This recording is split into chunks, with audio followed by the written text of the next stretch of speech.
55% of people believe there is, while 37% aren't sure, and 8% say no. NBC News special anchor Maria Shriver is in Los Angeles this morning with more. Maria, hi. Good morning. Well, millions of people debate this. Is there a heaven? Is there a hell? What happens to us when we die? But for two people that you're about to meet, there is no debate. The way they live today has everything to do with dying, and they say coming back to life. I believe that I died, yes, that I crossed over into the afterlife and came back, absolutely. What is the afterlife like? Being in the afterlife was like being in a really unlimited space and time. Diagnosed with lymphoma in 2002, Anita Morjani withered down to just 85 pounds as cancer crept through her body.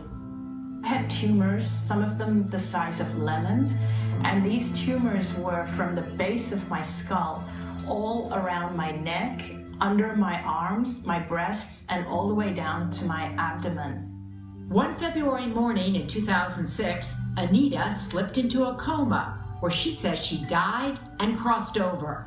I felt as though I was above my body, but it was like I had 360-degree peripheral vision, but not just in the room where my body was in, but beyond the room. Morjani, who says she is more spiritual than religious, says she was reunited with her father, who told her to turn around.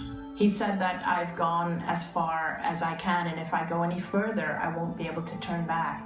But I felt I didn't want to turn back because it was so beautiful. For the first time, all the pain had gone, all the discomfort had gone, all the fear was gone. I just felt so incredible.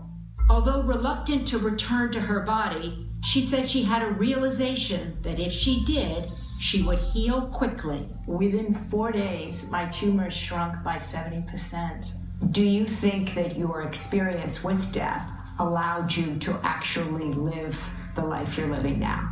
Absolutely. Death taught me how to live. There we are. While Anita's story is shocking, it's not nearly as unique as you might think. Just a minute. 12-year-old Annabelle Bean also says she crossed the line between life and death. At 4 years old, Annabelle was diagnosed with a chronic digestive disorder that affected the way food traveled from the stomach to the large intestine. In and out of hospitals for years, she spent most of her time in pain, unable to eat or drink. She was always so sweet and gracious that she wasn't making a big deal out of it. She just was kind of suffering in silence. The pain consumed her. I told my mom, Mama, I want to die and go to heaven with Jesus where there is no more pain. I don't want to be in this much pain for the rest of my life. I remember the words coming out of her mouth, and I remember thinking, that can't be what she said. She doesn't know anything about giving up. Like, she's a fighter. Just days later, Annabelle fell from this tree.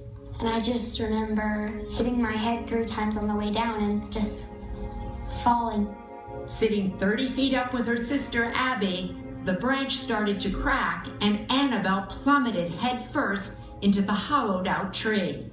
Annabelle says while lying at the base of the tree, she died, went to heaven, and came out healed. It was really bright, and I sat on Jesus' lap, and he told me whenever the firefighters get you out, there will be nothing wrong with you.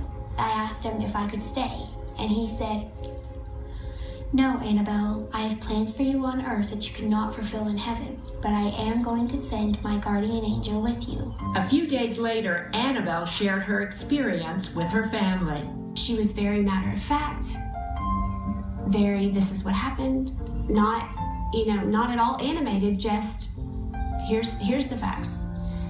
And then she just stopped talking. Once on 10 medications a day, today she takes 0, is symptom-free, and living a normal life.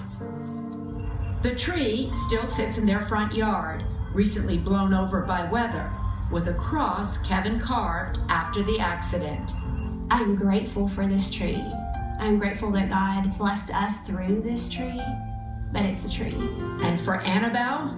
I love this place so much because it was the place that I was healed Two people, both grateful for dying and now living.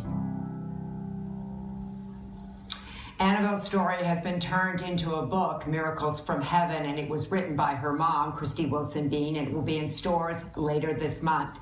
And for those who have doubts about Annabelle and Anita's stories, head to today.com to hear about how the skeptics respond. Savannah? Oh, what a great story, though, Maria. Thank you very much. Dr. Jeffrey Long is a radiation oncologist at the Mary Bird Perkins Cancer Center in Louisiana, but he is also the author of Evidence of the Afterlife. Dr. Long, good morning. It's good to have you here. Good morning. It's a pleasure. You're a medical doctor. You are a cancer doctor in most days, but you also are somebody who's looked deeply into this issue, and you've said that you went from skeptic to believer. Why? When I started researching near-death experiences, one thing I knew for sure is that nothing in my medical training could possibly explain these accounts.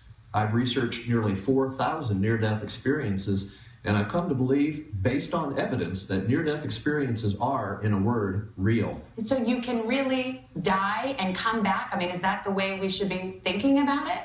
You can certainly, when you have that close brush with death, and about 12 to 18% of people that nearly die do have a near-death experience. No question about that. That's been observed all around the world among young, old, religious, non-religious. Anybody can have a near-death experience when they nearly die. I was going to pick up on that because a lot of people think this is something that religious people talk about, but non-religious people, it doesn't happen to them. Not at all. We've had near-death experiences shared from people of all religious beliefs all around the world, including atheists. And all of their near-death experiences that they have are strikingly similar in their content, no matter what their beliefs. And let's talk about that. What are some of the things that seem to be consistent across these experiences as they're described by patients? Sure. A common first element is what's called an out-of-body experience. At the time that they're unconscious or clinically dead, their consciousness typically rises above their body. And from that vantage point, they can see ongoing earthly events, often including their own frantic resuscitation efforts. Following that, they may pass into or through a tunnel. They may encounter a mystical, unearthly light. After that, they'd be feeling senses of overwhelming feelings of peace and love, and they may meet deceased loved ones. A lot of people talk about those kinds of experiences, but I know there are also doubters out there, and Tamron's been monitoring reaction online. Tamron, what are you hearing in the Orange Room? Hey there, Savannah. We've got a few questions for Dr. Long. Joe asks the question, is heaven better than living? Dr. Long? If from all the descriptions I've heard of the afterlife, or if you will, the heavenly realms and near-death experiences, there's nothing like that on earth. All the disabilities, the fear, the anxiety that we doubt, all that we have in our earthly lives is gone there. There may be beautiful colors beyond anything on earth, beautiful music, landscapes, buildings, unearthly in their beauty. It's truly appropriate to consider these heavenly realms that near-death experiencers are describing. All right, and Tamron, you got another one? We do. This one is from Sean. In fact, the Pope commented on this question. It was posed to him by a young boy recently. Do pets go to heaven? Dr. Long? Yes, we have many near-death experiences that describe encountering deceased beloved pets. It's like encountering the deceased beloved people that they knew in their life.